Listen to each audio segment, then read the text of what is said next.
भगवान की उपस्थिति में मृत्यु का नृत्य शांत हो ही जाता है। तुम अपने हृदय की वैशाली में भगवान को बुलाओ। इधर भगवान का प्रवेश हुआ, उधर तुम पाओगे मौत बाहर निकलने लगी। यह है अर्थ। बौद्ध शास्त्रों में भी ऐसा अर्थ नहीं लिखा है।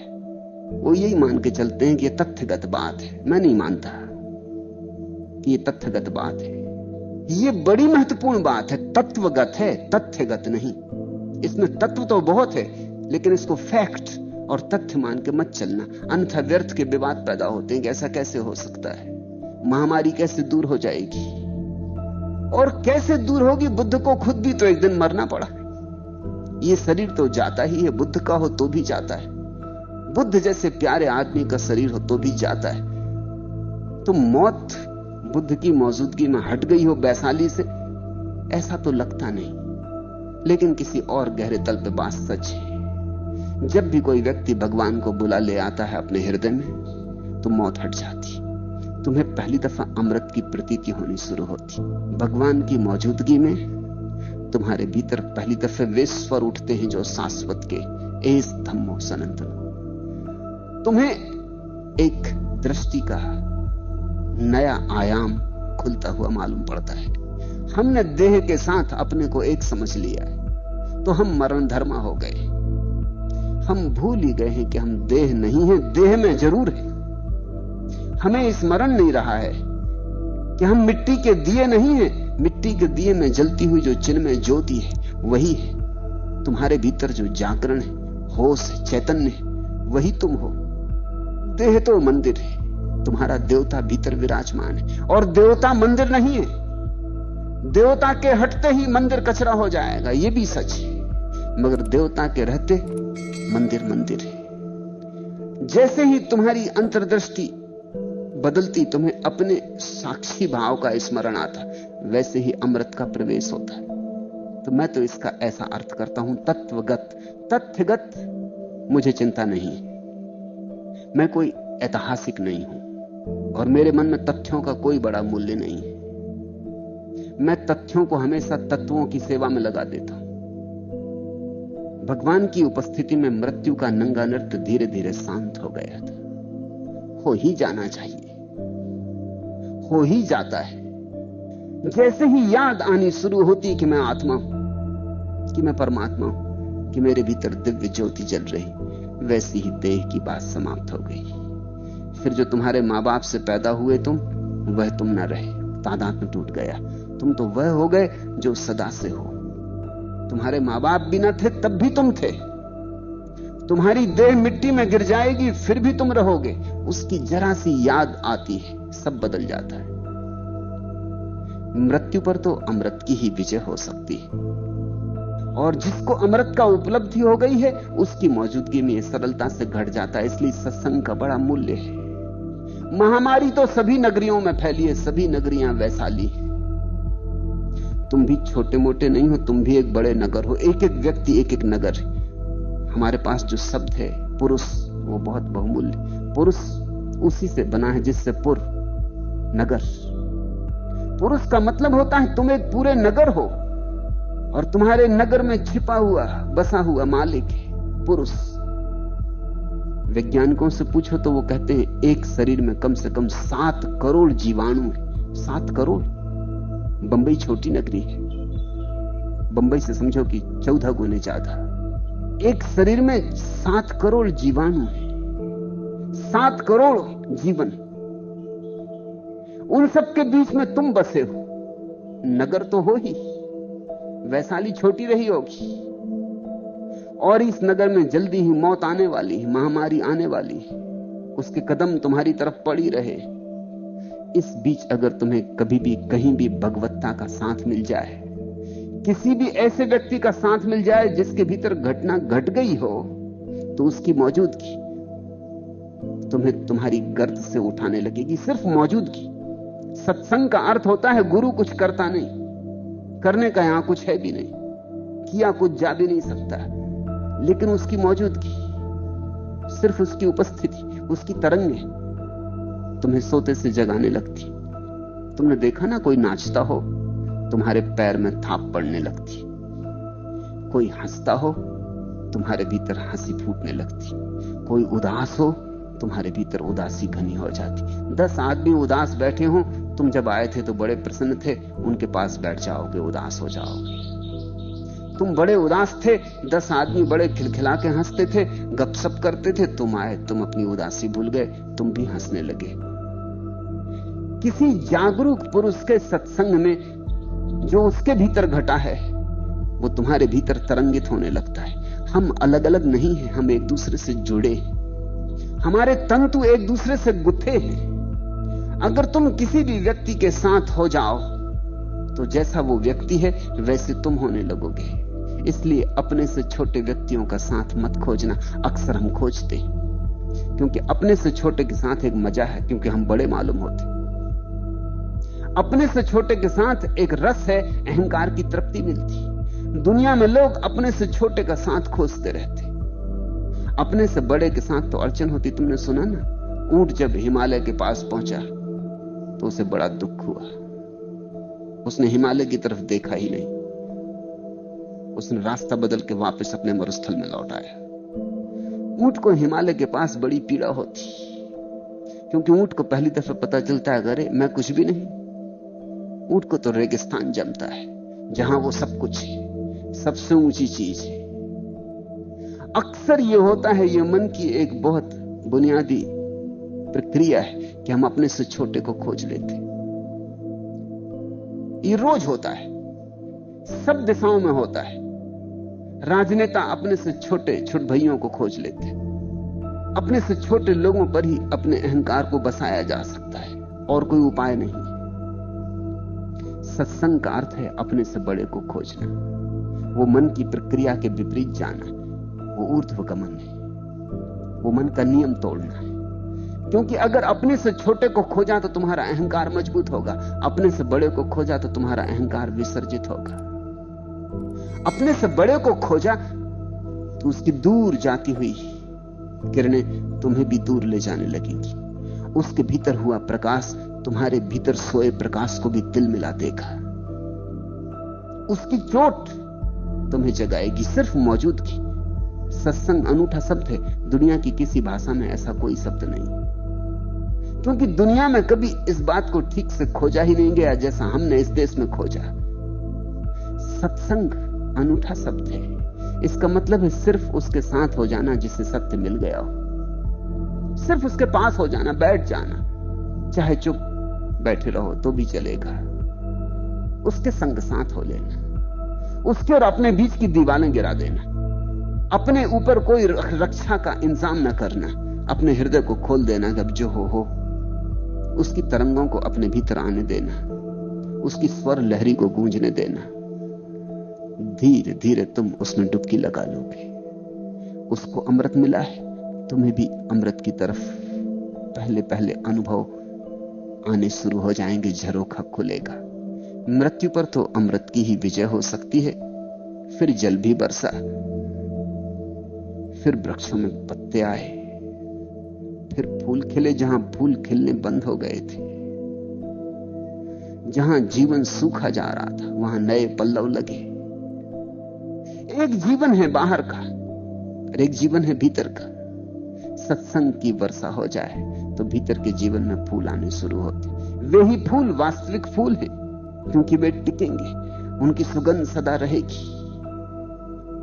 सुबह खिले सांझ मुरझा गए ऐसे फूल नहीं, खिले तो खिले फिर मुरझाते नहीं। इस कथा को दोनों तल पे समझना। लोग अति प्रसन्न थे और भगवान ने जब वैशाली से विदा ली तो लोगों ने महोत्सव मनाया था। उनके हृदय आभार और अनुग्रह से गदगद थे। और तब किसी भिक्षु ने भगवान से पूछा, यह चमत्कार कैसे हुआ? लोगों का दुख मिट गया है, लोग शांत हुए हैं, लोगों की मृत्यु से दृष्टि हट गई, महामारी विदा हो गई, सूखे वृक्षों पर पत्ते आ गए हैं। जिन्होंने कभी जीवन का रस न जाना था उन्हें जीवन की रसधार भई। ये चमत्कार कैसे हुआ? लोग अति प्रसन्न थे। यद्यपि और बहुत कुछ हो सकता था, लेकिन दुख में पुकारो तो इतना ही हो सकता है, इससे ज्यादा हो सकता था। अगर सुख में पुकारते। जब दुखी थे तो भगवान को ले आए थे, जब सुखी हो गए तो रोकना ना चाहा, तब रोक लेना था। कहते कि अब कहां जाते, अब तो न जाने देंगे। जिससे दुख में इतना मिला था, काश उससे रोक लेते सुख में भी, तो फिर सब कुछ मिल जाता। लेकिन सोचा होगा बात तो पूरी हो गई, अब क्यों रोकना, अब क्या प्रयोजन। सुख आया कि फिर हम फिर भूलने लगते, फिर हम विदा देते। हम कहते हैं अब जब जरूरत होगी तब फिर याद कर लेंगे। हम भगवान का भी उपयोग करते, और ये भगवान का उपयोग बड़ा छोटा है। ये तो ऐसे ही जैसे कोई तलवार से एक चींटी को मारे। चींटी को मारने के लिए तलवार की क्या जरूरत है। भगवान की मौजूदगी से सिर्फ दुख मिटे तो ये तुमने तलवार का उपयोग चींटी मारने के लिए किया। चींटी तो बिना ही तलवार के मारी जा सकती थी। यहां मेरी दृष्टि तुम्हें समझा देना चाहता हूं, इसलिए मैं विज्ञान का पक्षपाती हूं। मैं कहता हूं यह काम तो विज्ञान से हो सकता है, इसलिए धर्म की कोई जरूरत नहीं। बीमारी तो विज्ञान से दूर हो सकती है,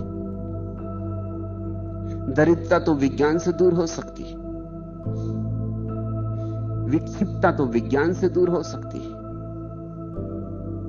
देह के और मन की आधियां और व्याधियां तो विज्ञान से दूर हो सकती। इसलिए धर्म की कोई जरूरत नहीं है। धर्म की तो तब जरूरत है जब विज्ञान अपना काम पूरा कर चुका, तुम सब भांति सुखी हो, अब महासुख चाहिए। इसलिए मैं विज्ञान का पक्षपाती हूं। मैं मानता हूं विज्ञान का कुछ काम है। मेरे पास लोग आ जाते, वो कहते हैं कि लड़के को नौकरी नहीं मिलती, कि पत्नी बीमार है, कि बेटी को बर नहीं मिल रहा है, आप कुछ करें। मैं कहता हूं कि तुम इन बातों का इंतजाम तुम खुद ही कर ले सकते हो, कर ही लोगे, कुछ ना कुछ हो ही जाएगा। इन बातों के लिए मेरे पास मत आओ। कुछ और बड़ा नहीं खोजना है, कुछ और विराट की दिशा में यात्रा नहीं करनी। गांव के लोग प्रसन्न थे, अति प्रसन्न थे, बहुत छोटा ही पाया था, शुरुआत ही हुई थी यात्रा की। लेकिन बुद्ध को उन्होंने रोका नहीं। बुद्ध के भिक्षुओं ने पूछा होगा, किसी ने राह में जाते वक्त ये चमत्कार कैसे हुआ। भगवान ने कहा, भिक्षुओं बात आज की नहीं। बुद्ध बड़े वैज्ञानिक हैं, वे प्रत्येक चीज की श्रृंखला जोड़ते हैं। विज्ञान का अर्थ होता है कार्य कारण का नियम। अगर वृक्ष है तो बीज रहा होगा, अगर बीज था तो पहले भी वृक्ष रहा होगा, अगर वृक्ष था तो उसके भी पहले बीज रहा होगा। एक चीज से दूसरी चीज पैदा होती, सब चीजें संयुक्त हैं, कार्य कारण का जाल फैला हुआ है। यहां अकारण कुछ भी नहीं होता, सब सकारण है। बुद्ध का इस पर बहुत जोर था। इस सकारण होने की धारणा का ही नाम कर्मवाद है। बुद्ध से जब भी कोई कुछ पूछता है तब वे तत्क्षण श्रृंखला की बात करते। वे कहते हैं किसी कृत्य को आणविक रूप से मत लेना, एटॉमिक मत लेना। कोई कृत्य अपने में पूरा नहीं है, उस कृत्य का जोड़ कहीं पीछे है और कहीं आगे भी। तो बुद्ध ने कहा, बात आज की नहीं है, बीज बहुत पुराना है, वृक्ष जरूर आज हुआ है। जब भी बौद्ध के शिष्य उनसे पूछते हैं उनके संबंध में कोई बात, वे उन्हें अपने अतीत जीवनों में ले जाते। वे बड़ी गहरी खोज करते कि कहां से यह संबंध जुड़ा होगा, कैसे यह घटना शुरू ही होगी। बीज से ही शुरू करो तो ही वृक्ष को समझा जा सकता है। कारण को ठीक से समझ लो तो कार्य समझा जा सकता है। सूक्ष्म को ठीक से समझ लो तो स्थूल समझा जा सकता है, क्योंकि सारे स्थूल की प्रक्रियाएं सूक्ष्म में छिपी। वृक्ष जरूर आज हुआ है। बुद्ध ने कहा, मैं पूर्व काल में शंख नामक ब्राह्मण होकर प्रत्येक बुद्ध पुरुष के चैत्यों की पूजा किया करता था। प्रत्येक बुद्ध पुरुष की। ऐसा कुछ हिसाब न रखता था कि कौन जैन, कौन हिंदू, कौन अपना, कौन पराया, कौन श्रमण, कौन ब्राह्मण। ऐसी कुछ चिंता न रखता था। जो भी जाग गए उन सभी की पूजा करता था। गांव में जितने मंदिर थे सभी पे फूल चढ़ा आता था। ऐसी निष्पक्ष भाव से मेरी पूजा थी। कुछ बहुत बड़ा काम न था, लेकिन बुद्ध ने कहा उसका ही जो बीज मेरे भीतर पड़ा रहा, उससे ही चमत्कार हुआ है। वो जो निष्पक्ष भाव से पूजा की थी, वो जो निष्कपट भाव से पूजा की थी, अपना पराया न देखा था, वही बीज खिल के आज इस जगह पहुंच गया है कि मैं अमृत को उपलब्ध हुआ हूं। और जिनका मुझसे साथ हो जाता है, जो मुझे किसी भी कारण पुकार लेते हैं अपने पास, उनको भी अमृत की झलक मिलने लगती, उनके जीवन से भी मृत्यु विदा होने लगती।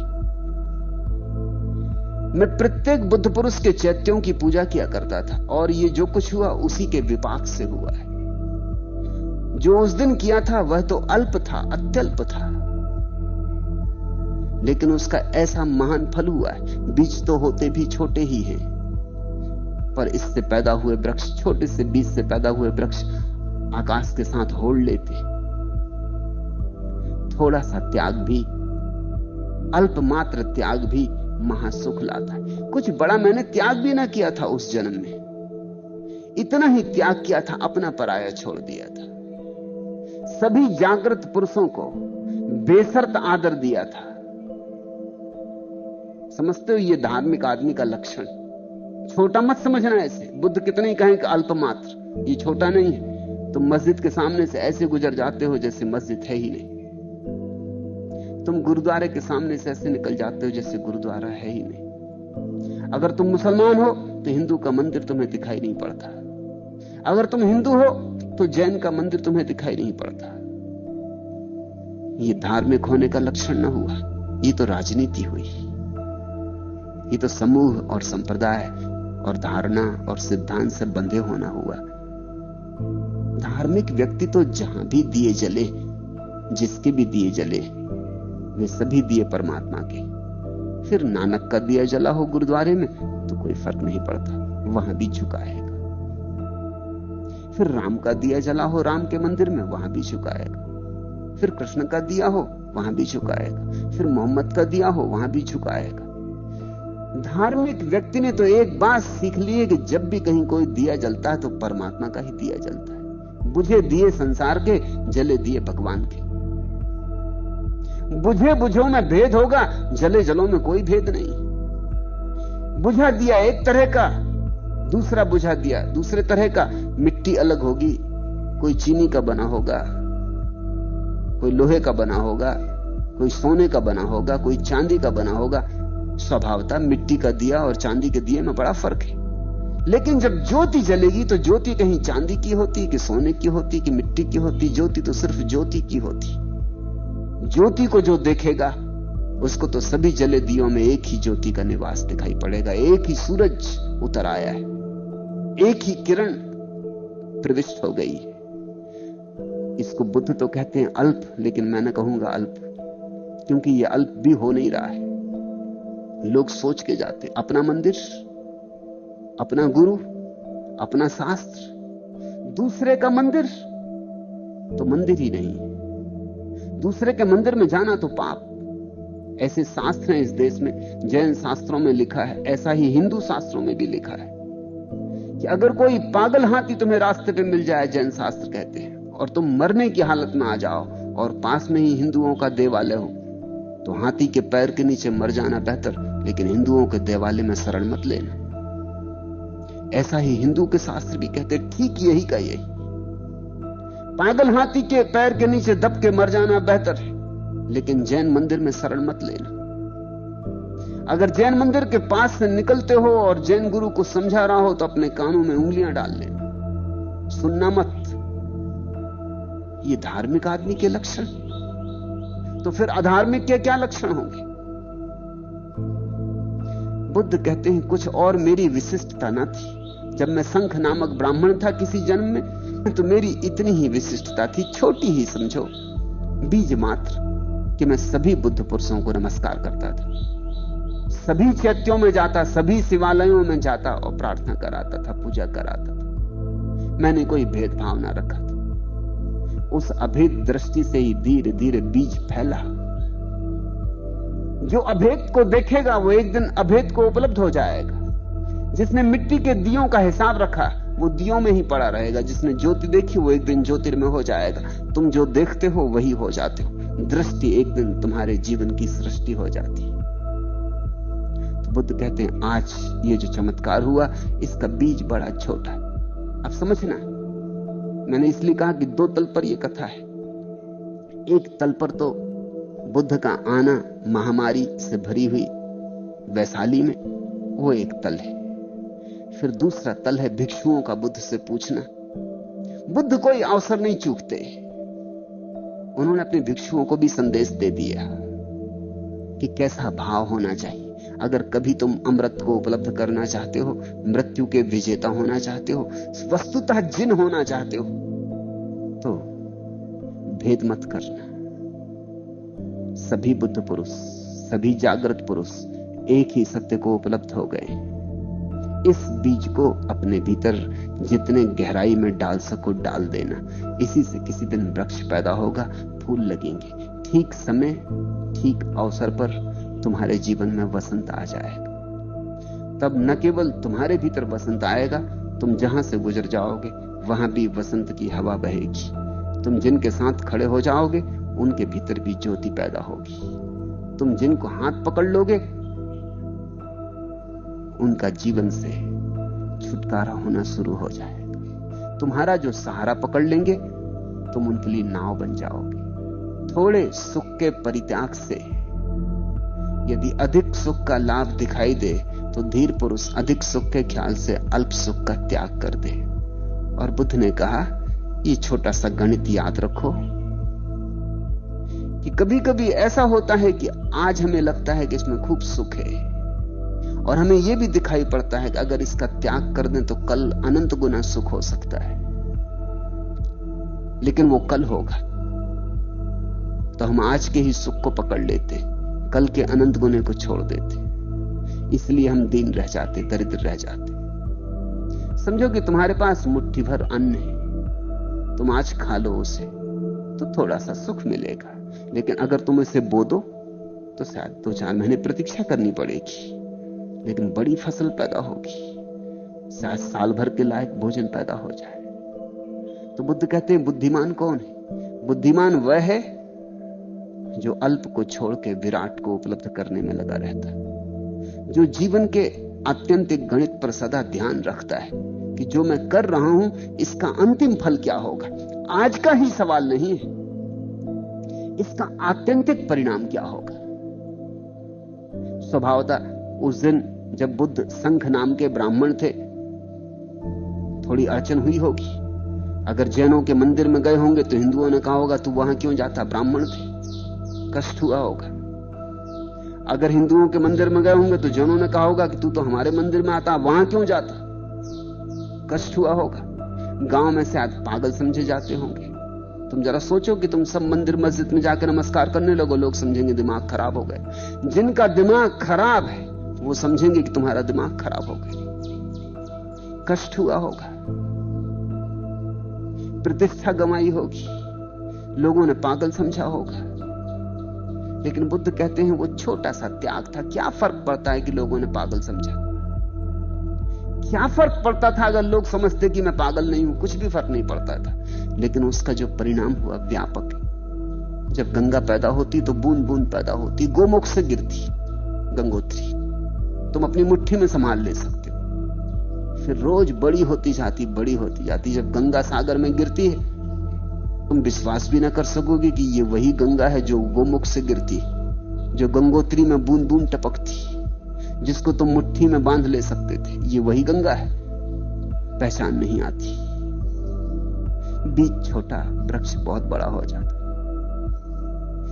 बुद्धिमान व्यक्ति अल्प सुख को छोड़ता चले महासुख के लिए।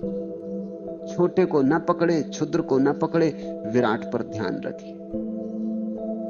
दूसरे को दुख देकर जो अपने लिए सुख चाहता है, वह वैर चक्र में फंसा हुआ व्यक्ति कभी वैर से मुक्त नहीं होता।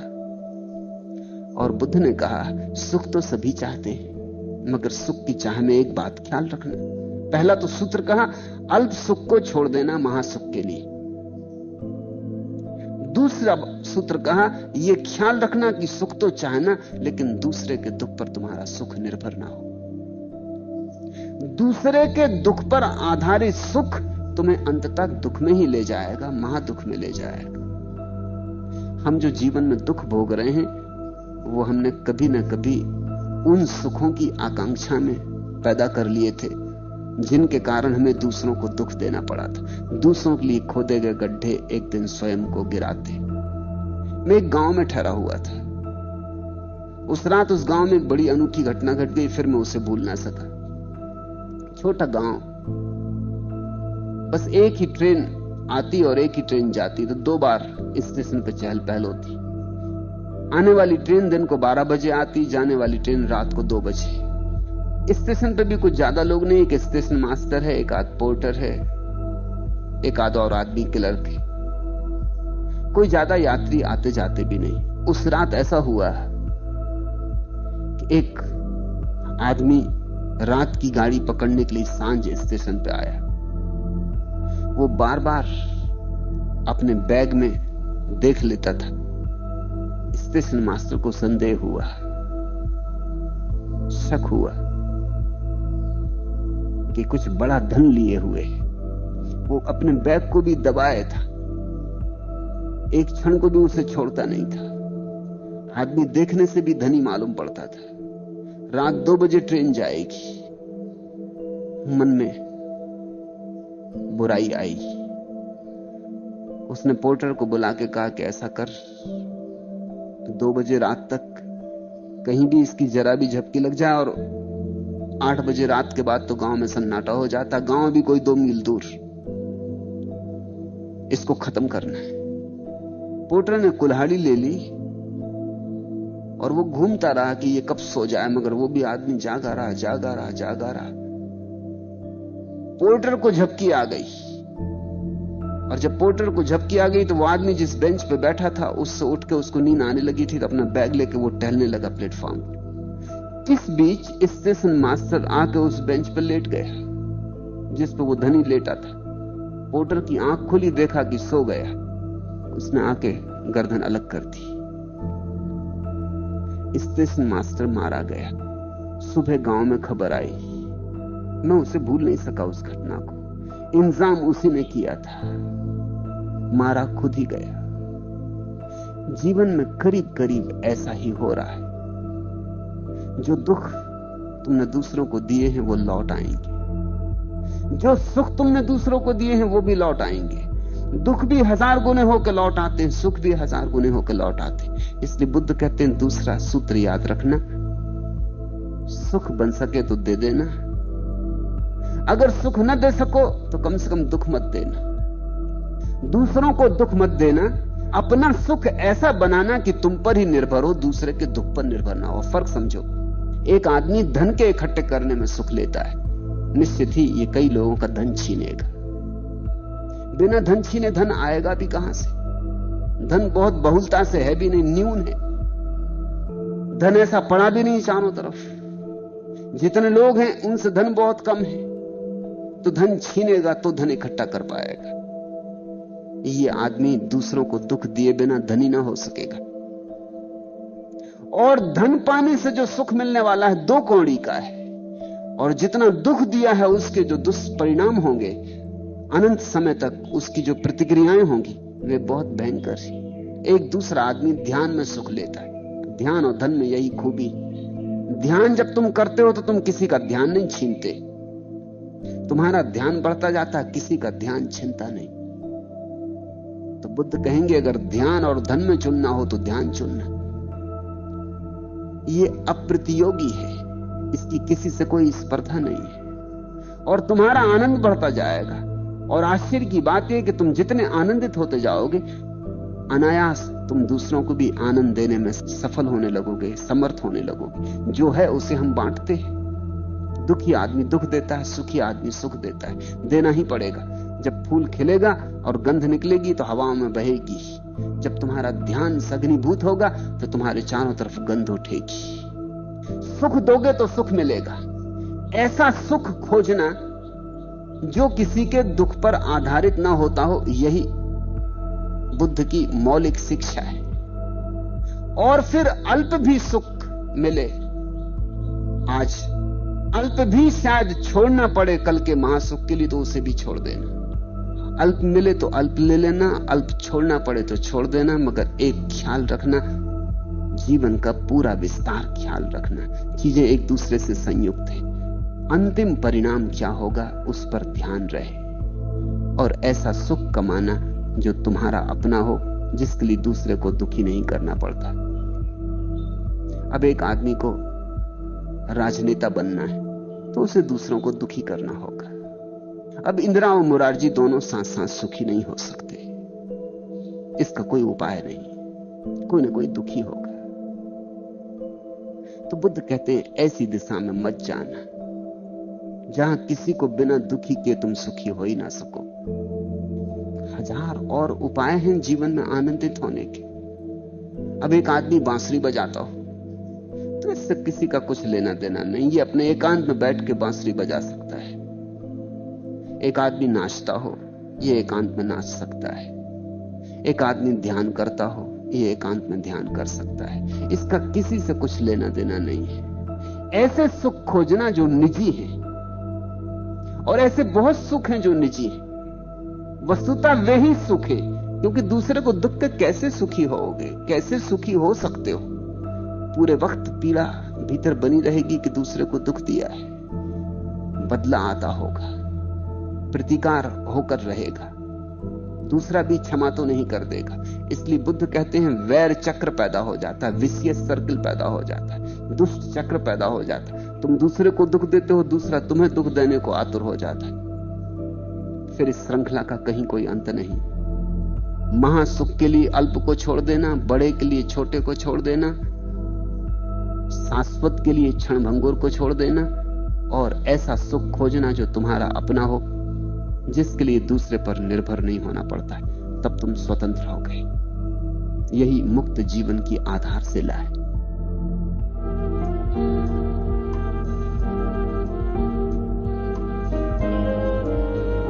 अगर आपको यह कंटेंट पसंद आता है तो चैनल को सब्सक्राइब करना, मेंबरशिप ज्वाइन करना ना भूलें। आपकी सपोर्ट मुझे और ऐसी वीडियो बनाने के लिए प्रेरित करती है।